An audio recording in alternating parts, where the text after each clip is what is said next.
Buona tarde. It's really a great pleasure to be here. You know, I like to say, riffing off some famous futurist quotes, the future is already here, we just haven't taken notice.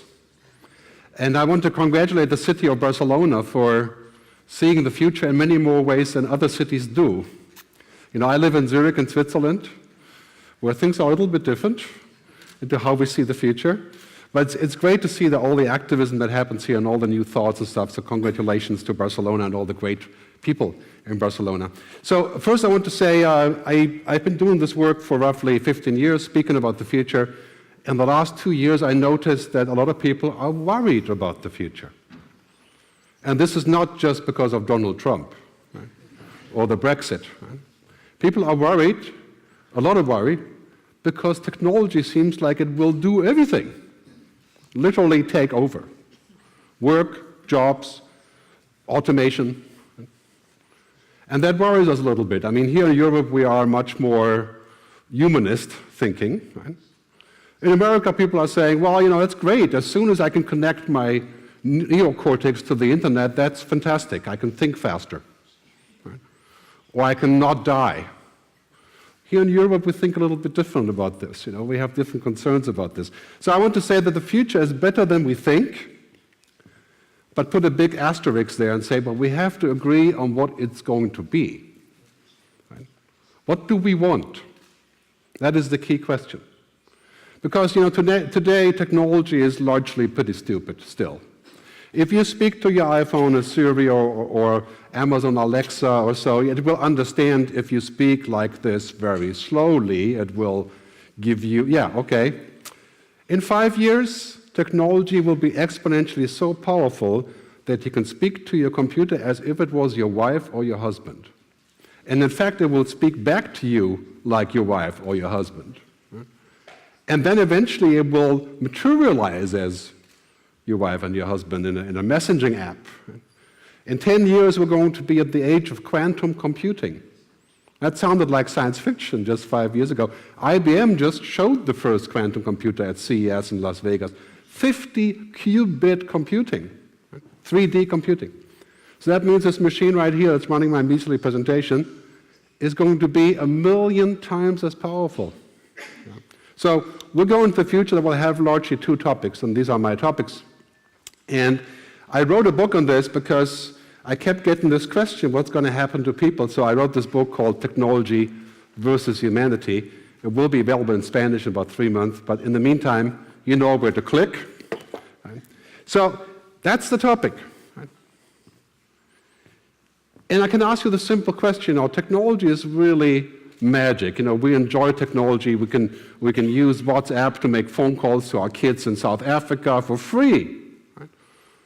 When we can summon the world on our mobile phones and escape in any which direction.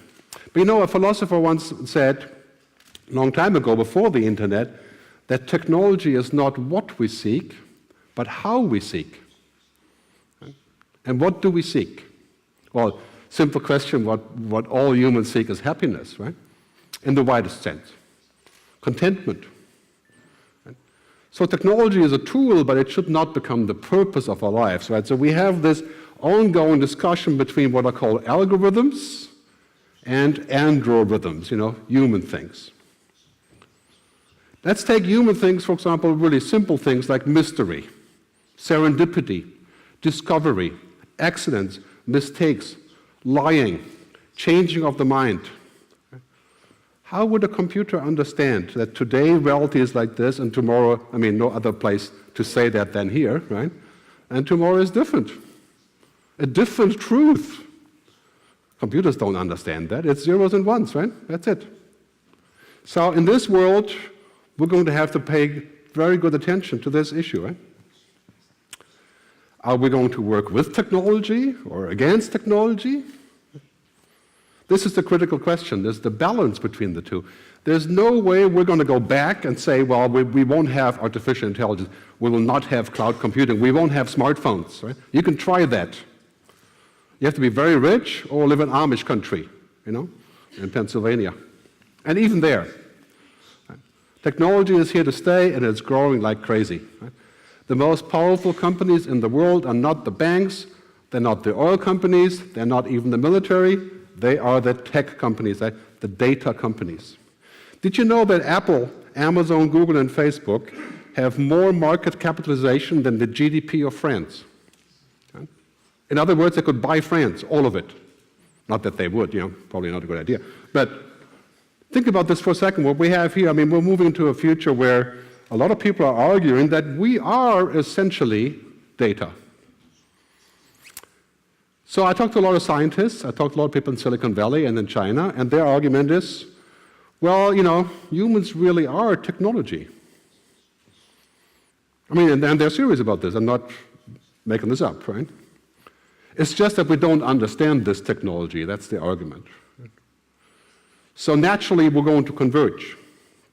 Upload our brain, become superhuman, become as God. I'm not religious, but becoming like God sounds like a good thing, right? Why not? Who would not want this? To become superhuman? Sounds tempting, right? So I'm going to give you some principles today, 7 principles about the future. The first one you just heard. Bottom line of this principle is we should embrace technology, but not become it. If we become technology, in other words, if we connect all the time through brain-computer interfaces, augmented virtual reality, I think we're going to lose more than we gain. We already have the problem when we use smartphones, right, that people are in love with a fake world on the smartphone. In fact, you can observe in many places people have more relationships with the screen than they have with people. Now that is a bizarre twist, right? Just go to any place in Southeast Asia, a nice dinner place, every single person at the table is working on 2 tablets at the same time, right? Completely ignoring each other. That is what I call toxic technology, poisoning us. So the second principle is the future is a mindset, it's not a time frame. I don't know if you realize this, right? The future is here. Machines can speak, they can understand images, they can drive a car, they can fly an airplane, right? They can program themselves, they can kill with their own drones by themselves. Right? It's not really working that well yet, pretty much across, but in a very short time frame. So we have to think about the future differently. We have to think about the future as it is today, and that is 4 simple rules. First, it's exponential. And this is hard for us to get because we are linear. Right? We're improving step by step by step. But technology, Moore's law, Metcalfe's law, jumps. Right? Every 24 months, every 18 months, transistors are kind of at the end of that curve. Now it's going to qubits. But basically we had 4 at the takeoff point. 4, 8, 16, 32, 68, 7 steps to 128, 30 steps, 1 billion. 30 exponential steps. That's, in all likelihood, 40 years. The kids of your kids will live in a world that's 1 billion times as different as today. That's hard to imagine. Exponential thinking is crucial. Don't think for a moment just because it didn't work until last year that it will never work. It just takes longer. And this is very hard to understand when the human brain does not really deal with that. It's also combinatorial, so it's combining all the things, all the sciences, right? Material science, computer science, nanotechnology, right? Brain science, all coming together to create new things. It's interdependent, amplifying each other.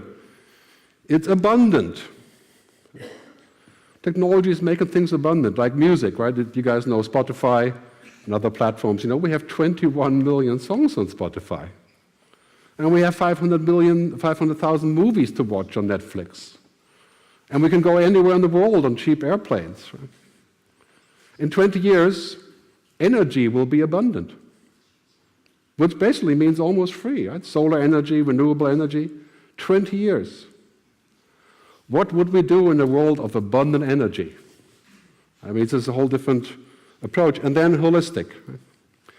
Today, if you're starting a business, you have to be sustainable, not just sustainable in terms of energy, but in terms of humanity. That is the key point. Energy, yes, we know that, clearly. But how about your people? Facebook, for example, I'll tell you later, insustainable, right? As a human experiment, as it is today. Because the central business model of Facebook is abuse. And I say that as a user, as a willing abuser. I'll talk more about that in a second, but this is very, very interesting. We need to take a broader view of the world, right? Because business as usual is dead or dying. I was in the music business, it died and was reborn now. The media business died, being reborn now. The banking business, blockchain, right? Digital money. I mean, don't think for a minute just because you're in transportation or smart ports or so, it's not going to be the same. It just takes longer. So we're going on this huge transformation, from the music on CD to the music in the cloud, right? The car going to transportation, all the things that are happening around us. I mean, the German car industry makes a great example. Right? The business of selling cars is dying. It's dying. Because you can share a car, you can lease a car, you can buy a subscription to the car even now already, like Spotify for cars. Right? So the whole business model of the car industry is switching to mobility, right? To access, from ownership to access. It's a huge shift that we're going to see.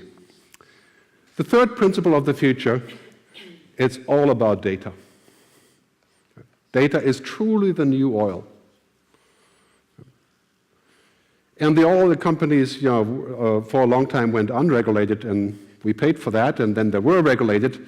But, the data companies now, there's top 20, I'll show you in a second who they are, but of course you know who they are. They're definitely not Spanish or Catalan or Swiss, right? All Silicon Valley, China. So we're moving to a world where those companies are taken over, right?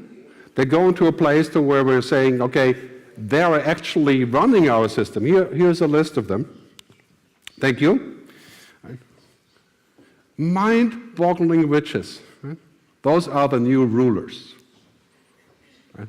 In many ways, you can say they're the new dictators, and almost all of those are my clients. I'm speaking with a twisted tongue here. Right? It's a very strange situation when you're looking at this. They are essentially just U.S. and China and a token Swiss company, which is not really Swiss, just happens to be there. Right? But that's where the power is.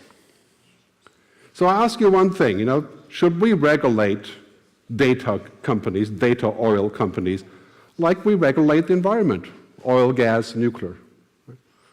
What would happen if we don't regulate these companies? Together, these companies literally own the world. And this is just the beginning. Should they self-regulate? They should. But are you going to self-regulate? I mean, think of yourself the question, would you have a company that's more human, or would you rather have a company that buys you a Tesla? Right? Well, many of us would say, well, yes, let's get the Tesla and a little bit of humanity. But that's a tough choice, right? These companies are doing this, right? Amazon, Google, they're literally driving into our brain, go fishing in our heads. 100 million data points on Google and Facebook that we willingly gave to them. That is truly a richness that comes from this.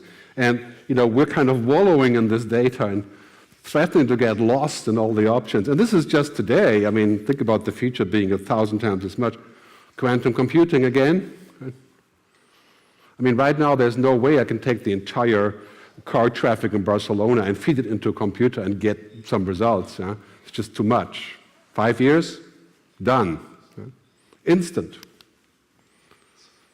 So the fourth principle is artificial intelligence, which I'll talk about in a second what that is, will have more impact on humanity than the Industrial Revolution. Okay. That's both in good ways, I'll explain in a second, but essentially artificial intelligence is the idea that machines can do something that we used to do, that used to be human. Right? Can basically simulate or mimic this. Right? Kevin Kelly, one of my mentors in futurism, the founder of Wired magazine, he likes to say, first we electrified, then we digitized, and now we cognify. Right? We make things smart. Cognifying is making things smart. Right? So now we tend to joke about this and say, well, the future could be like a smart converter, right? You take in the old industry and you put it in the smart converter, and out comes smart city, smart farming, smart ports, maybe even smart government, yeah? Could come out the other end. McKinsey says this is a $62 trillion opportunity, making things smart. I mean, it's mind-boggling, smart logistics, smart cars, and that is basically where we're going in a very, very short time. And then we have this, right? We have all this data coming from our mobile phones arising into the cloud. You know, we're creating copies of ourselves in this cloud. We're essentially creating a brain. In fact, Google calls it the global brain. It's not Skynet, just in case you're thinking of Skynet here, right? Kind of sounds like it, though. So basically what's happening here is that this information, this is now our mobile phones, our searches, but in the future, our money, our health records, our driving records, our education, right? Everything that we have goes into this cloud. And there's huge benefits like in health, right? The health cloud would be vastly beneficial. But security will be a huge issue here, and basically, this is a huge temptation. And here we are, and I would say that's fantastic if we can do this because we can save energy, we can solve diseases, right? We can do all the things that we need to go forward. But we need to see who's in charge. Right? And what do we want? Like if we have the Internet of Things in Barcelona, smart ports, smart cities, smart cars, smart logistics, who's accountable? Who's in charge of all that data? Not just in a security sense, but also in a sense of politics. So when we think about artificial intelligence, many people think of Hollywood. And I would say right now, please forget anything you've ever seen from Hollywood on this topic. We cannot go into the future based on fear. We cannot go in the future based on stupidity either. A little bit of fear is okay, but this is not reality. This is science fiction. This is Hollywood. Right? So let's go a little bit and say, well, let's hear about the fears of AI. Let's talk about that for a second. It's very important. Right? I mean, do you honestly believe that a machine exists that could be intelligent like we are intelligent? I mean, it's funny, we don't even know what that means for humans, but we just know stuff like we meet each other in the hallway, and it takes the average person 0.4 seconds to measure and rate the other person intuitively without saying a single word. Right? I know if you're a threat or potentially a nice person, whatever, 0.4 seconds, not saying a single word. Right? Can a computer do that? Maybe eventually they could learn that, but I think what we're looking at basically is this artificial brain of computers will have a very hard time with social intelligence. I mean, that's even hard to define for what that is with us, right? But we know, for example, emotional intelligence is the highest rating employment factor in the world today. If you ask any HR department, that's what they want. They want people who are emotionally intelligent. In other words, you want people who are emotional. Can you imagine that? 10 years ago, we always said we don't want emotional people in our company. No way, especially in Germany. But we want people who get stuff done, who can execute. But I can guarantee you today, if you work like a robot, the robot will take your job. If you let your children learn how to be a robot, they will never have a job. They have to be the opposite of a robot. And that, of course, is a huge challenge because, we have intellectual intelligence, but that is limited because of the amount of processing. We can't just plug in another, well, we could eventually, but for the time being. And then we have the machines. Intelligent machines are, by and large, extremely narrow intelligences. They can drive a car, maybe. They could never watch your grandmother, make sure she's safe. Right? They couldn't cook. They couldn't play chess. They can just drive the car. So I think at this point, I would say we need to uninstall the fear, but keep the caution. So I'm with Elon Musk on this. We should think about what happens when in 30 years they do become like us. Right? But that's not next week. For the time we're talking about fancy software, intelligent assistants. For now, the biggest danger is not that machines will come and kill us, is that we become too much like the machines. And don't look any further than the smartphones, right? Talking about machine thinking, right? I mean, if you're not listed on the dating app, you don't get a date, right? If you're not highly rated on TripAdvisor, you don't get people coming to dine. I mean, that's machine thinking. Right? I know companies that use human resource analytics software to define who are they going to fire next month. The machine reads all the emails, it looks at all the LinkedIn posts, and says, this person is useless because, they haven't done enough. That's kind of a limited view of life, I would say. So, number 5, all technological progress must result in human flourishing. Very simple rule. There's a lot of technology that doesn't really do much for humans. Right? It makes money. It might make money. And this is a very, very difficult thing because, why would you give up something that makes money because it doesn't flourish humans? The only 2 countries in the world that do not want to ban autonomous weapons, weapons that can fly in drones mostly and kill people on their own, right, are the 2 countries that make them, the US and the UK. Right? Well, it makes money, so why not, right? Very simple. So this is our challenge here. I mean, we picture this, we're only at the beginning of the curve. Right now we can sort of catch up with machines here. But we're just human linear. We're going step by step, learning a few things at a time. And computers are like, they're already way ahead. And if you picture this going up exponentially, the head would be all the way up in the sky. Technology is exponential, but humans are not. And we have to live with that. But you know what? I don't care. I will use the machine because the machine knows all these details that I can't possibly know.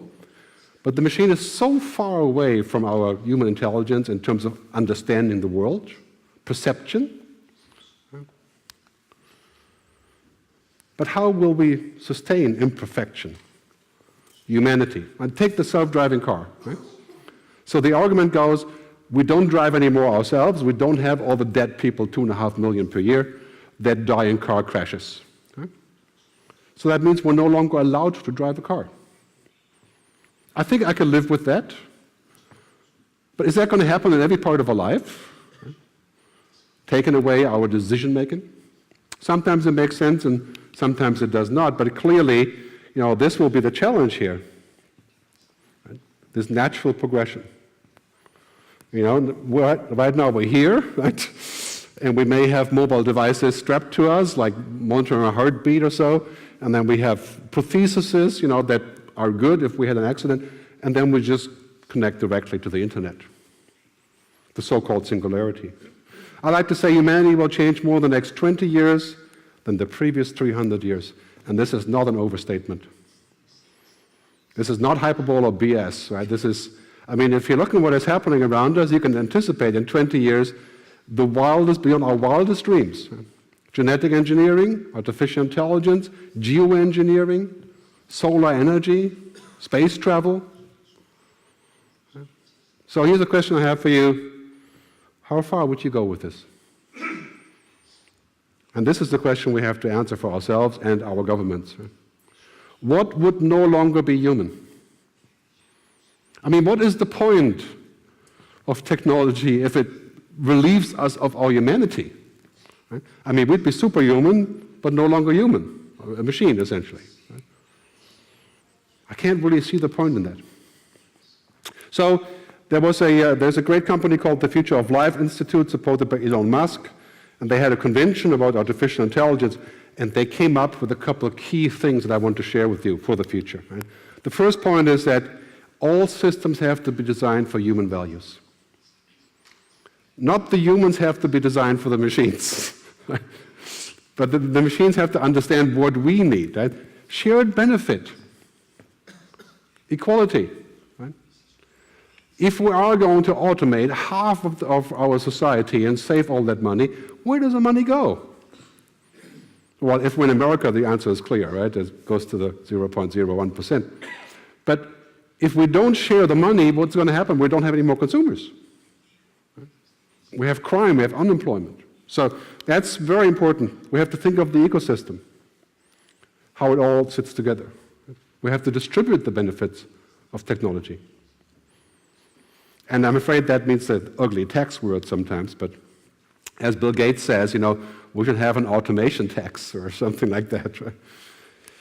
And finally, responsibility. The American gun companies are really great at this. They make the guns that are used for 278 high school killings in the last 2 years. Their argument is guns don't kill people, people kill people. Have you heard that argument before from many technology companies? Well, Facebook is the place where all that stuff happens, but how people use that, it's not our responsibility. That's got to be the cheapest answer you can possibly think of. Right? I mean, if you build something, you are responsible for how people are using it. Right? If it works. Right? Now it does work. So the number 6 principle is that we have to include the externalities of our business. In the oil business, the externalities were pollution. And they were not part of the business model. In fact, the oil company said, well, if we drill in California, we'll give it a couple of spills and make things a bit more. But that's not our business because we just sell the oil. In the digital business, what is externality? Abdication, loss of responsibility, unskilling, addiction. And we're only at the beginning of we're laughing about this today because people don't know how to use maps anymore because they use Google Maps, right? Facebook, 2012. Zuckerberg's proud paradigm inside Facebook, right? Move fast and break things. And God knows they've broken a lot of stuff. Right? In fact, you could say they've broken the meaning of friendship. Because now it's just about liking, you get liked. And so here we are, Facebook 2018, and now Facebook is broken. Right? Loads and loads and loads of people saying, this is one of my articles, right? It's time to regulate Facebook, and then we have all these articles saying it's a serious downward spiral, their stock market is plunging, and basically all of the changes to the news feed, and then some guy, I think it was at Davos, who said that they're like cigarette companies. It's selling addiction. So I'm not sure what to think about this because, I use Facebook, but it's a typical example, how do we get to that point and what do we do about this? I think for our democracy and for our lives, this would be a very bad thing, right? If we're going to live inside of this bubble that feeds content based on algorithms. I think Mark Zuckerberg needs to come and say, we need to reset Facebook back to human values. Whether he can do that with the stock market, unlikely, right? Because they want him to continue this sort of cheating the world, right? So I think we can safely say that today, to a very large degree, technology is the new religion. Literally. And Google is God. And I think that, in some ways we can laugh about this and say, yeah, it's like, I can put it away still. But imagine this world with augmented and virtual reality, right, where it's going to grow like this. Right? Imagine a world where this is all you do to get advice. This is how you do your banking or your taxes or your voting. Right? In fact, you can just let it vote for you. And addiction, right, where you just... that feeling when you get a like, right? So somebody liked you. That's like a dopamine shot. Right? I mean, Facebook has a couple of 100 psychologists working on this to make it better that we come back and get another shot. Right? I mean, it's hard to believe, but... All right, so last principle is leadership in digital ethics. That is a key competitive advantage. It's not some punishment to be ethical. Bertolt Brecht used to say, dinner first, then morals, right? We had our dinner now. We have a huge digital economy. Now we have to think about how we can keep that human, how we can deal with this. I mean, if everything is moving into the cloud, right? Literally everything. And, this is what the Mobile World Congress is all about, right? Connectivity, data, good things. But how do we balance that to be secure, safe, human? Do we still have room here for imperfection? And how would we do that? I mean, to be fair, of course, I'm sure you agree with me on this, humans are the most imperfect, the most inefficient things you can imagine. We have to sleep, we have all these breakdowns, we change our mind, we lie, we make stuff up, we make mistakes, we screw up all the time. So what's our future with this? Where are we going with this? Key question. Here you see on this grid the most powerful technologies in the world that are bound to make hundreds of trillions. Artificial intelligence, robotics, biotechnologies, the Internet of Things, sensor networks. And interesting about this grid here from the World Economic Forum is that on the top right is where you have the most powerful and the most dangerous at the same time. Well, that's quite obvious, right? So how do we balance this? And I would say that it would be useless for us to say, well, we shouldn't do that, it's too dangerous. Well, that's not going to happen. Right? I mean, this is the new galaxy, this is the new things that we're going to do. So I think that's the question. Would you agree that we have an ethical imperative to make sure this power is actually good for us? And if we do, who would understand this? I mean, by and large, most politicians are hard-pressed, to read their emails. Or maybe have them printed. But talk to politicians about artificial intelligence or so. There's a huge gap between what we see today and what's possible tomorrow. That has to be fixed. I think Barcelona is looking at this very strongly. I think that's a good thing. Young people, women, and people who understand technology, that's definitely the way to go. Oh, there is one more principle here, in fact. Okay, so wrapping this up, coming to the end of this, what is happening with work? Clearly a big challenge. Our future is human-only work. Okay. And in the old days, we used to toil in the agriculture, and then we had tractors doing that for us. And now in the future, we're going to move to a world where basically anything that can't be digitized, automated, or virtualized will be. Okay. Anything. Bookkeepers, fast food, truck drivers, airplane pilots, financial advisors. And the other day I saw a great demo of a dental hygienist robot. That sounds very dangerous. I have to admit I wouldn't try it myself. But in Dubai, you can fly in a drone, right? You can hop in a drone and be flown around. I mean, that is one crazy idea, right? But so a lot of people are saying that will make us useless. I don't agree. I think because that is the flip side of the whole thing, is that anything that cannot be digitized or automated becomes extremely valuable. And that is 95% of our lives. I mean, let's be fair about this. We don't live because we suck data. Right? We live in a whole different place. And all these things, as Moravec said, it's what's very hard for a computer, it's very simple for a human, and what's very simple for a human is hard for a computer, or vice versa. You understand what I'm saying? Right? I said the same thing twice, but that's fine. So look at these attributes. Would you rather have your kids have empathy, creativity, or would you rather have them a degree in programming? Hey, if they can have both, great, right? That is also possible. So here's a short speech by Jack Ma, only about 1 minute, at the World Economic Forum. Education, it's a big challenge. You turn this up? If we do not change the way we teach, 30 years later we'll be in trouble. Because the way we teach, the thing we teach our kids are the things the past 200 years is knowledge-based. And we cannot teach our kids to compete with machine. This is Jack Ma, the CEO of Alibaba.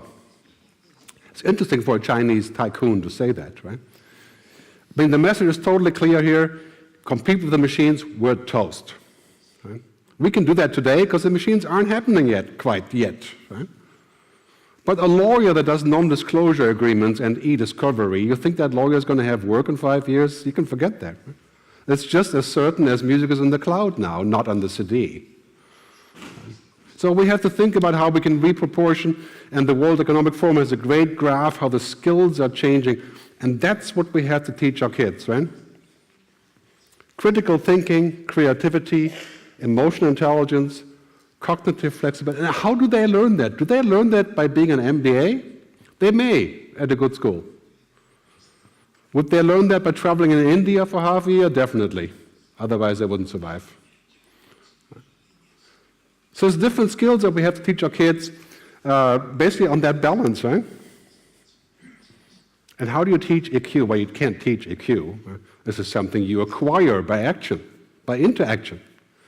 As I always like to say, basically things don't happen in presentations. They happen in conversations. This is a whole different part of the brain, where we go inside and figure out what the next step is. So the final one, in this digital future that we're looking at, where everything is connected, and that's basically not stoppable. It is our humanity that makes the difference. Right now, if you're bad in tech, then you're in a good club. Most people are, most companies are. In 10 years, everything will be connected, everything will be efficient. And just by saying that you have an efficient business is not going to make any difference. Right? Everybody will use technology. This is what we have to think about. How do we put the human back inside of technology? On top of technology? Not how we stuff technology into everything that's human. So we replace the doctor, we replace the therapist, we replace a visit by Skype. Right? So it's a question of balance, how do we go forward with this? So my conclusions are key takeaways. First, a couple things from the talk already. Point number one, we have developed a future mindset, a mindset that is exponential. And it doesn't matter how old or how young you are, it doesn't make any difference. You have to understand the future because the future is going to happen so fast you think it's only a week. We're going on this ramp now. The last couple of years you ain't seen nothing yet, as the song is saying. We're looking at the end of routine. The future of work is humanity on top of technology. Look at your job and say, anything that's routine, so outsource it. Let somebody else do it. Let the machine do it. Data is the new oil. We have to think about how we regulate this and what we want. And I foresee a lot of these companies either being broken up or being forced to change their practices or being more transparent. But this is a huge battle, right? Because we're talking about very, very serious industries. Thought leadership and digital ethics. This is a great spot for Spain. This is a great spot for the Mobile World Congress. It's not enough to be connected. I've been doing mobile work and working with operators for 15 years, and they always talk about how great it is to be connected, right? But I'll tell you a funny story. In the countries where you're not connected, you have no greater wish than to connect. And in the countries where you are really connected, you have no greater wish than to disconnect. Today, if we go offline, it's like a luxury. It's like, I can be left in peace. Some of us, at least. So we have to think about what does it mean to be human in this digital world? Is connectivity the holy grail? I think it has to make more sense than that. Number 5, embrace technology, but don't become it. Technology should serve human flourishing. It is not the purpose, it's the tool. Very important to keep that in mind. So I'll leave you with this admonishment at the end. Whether our future is heaven or hell is up to us. We have all the tools. We can make it heaven. We can beat diseases. We can switch to renewable energy. We can create an equitable world. Technology will allow all of that. But on the other side, we have to tell it what it should not do. We have to make sure that we can still remain human in this context. So bottom line is really between those two poles, right? Good technology, bad technology. We have to invest as much in humanity as we invest in technology. That's the key point. And I think if we invest a lot in humanity, we're also going to get better returns in general. Because it creates sense, it makes sense for everyone, it creates better brands. I want to thank you for your time. Bell has rung, so I got to go. Thank you.